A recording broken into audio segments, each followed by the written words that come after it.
Hi friends, welcome to KP Times and mobiles. Customer మనకు ఒకటి Infinix note 50S అండి. ఇది కొద్దిగా డిమాండెడ్గా ఉంది, దొరకట్లేదు. కస్టమర్ ఆర్డర్ ఇచ్చింటే తెప్పించాము. సో దాన్ని మనము ఈఎంఐ ద్వారా తక్కువ వడ్డీలో, అంటే చాలా తక్కువ వడ్డీలో పడేలాగా తక్కువ డౌన్ పేమెంట్లో ఇవ్వడం జరిగింది. అంతేనా తమ్ముడు? ఓకే. ఏం పేరు తమ్ముడు? నీ పేరు? నరసింహ. నరసింహ. ఏ ఊరు?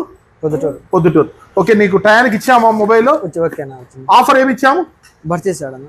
సో కస్టమర్ కి మనము ఈఎంఐ పెట్టించి మళ్ళా తర్వాత కంపెనీవి ఒరిజినల్ బోట్ బడ్స్ ఫ్రీగా ఇవ్వడం జరిగిందండి. సో మొబైల్ అయితే ఇదే ఎడ్జ్ మొబైల్ అండి. 22,000కి ఇవ్వడం జరిగింది. విత్ 1 year వారంటీతో ఇవ్వడం జరిగిందండి. దానికి బోట్ బడ్స్ ఫ్రీగా ఇచ్చాం. అంతే కదా తమ్ముడు? ఇదే కదా. సో వడ్డీ నీకేం తక్కువ పడింది కదా. సో ఒక్కసారి మా కస్టమర్లకు చెప్పట్ల గట్టిగా. అన్న 2 రోజుల తర్వాత ఆర్డర్ ఇచ్చాడు అన్న. మొబైల్ తెచ్చిచ్చాడు, బాగానే ఇచ్చేసాడు అన్న. నాకు ఈ ఫోన్కి ఇచ్చేసాడు. బడ్స్ వచ్చాయి కదా? వచ్చాను. సో మొబైల్కి ఏదైనా ఆఫర్ కావాలంటే స్టోర్ని అయితే విజిట్ చేయండి. మీ KP Times and Mobiles, Gandhi road, Proddatur. Thank you.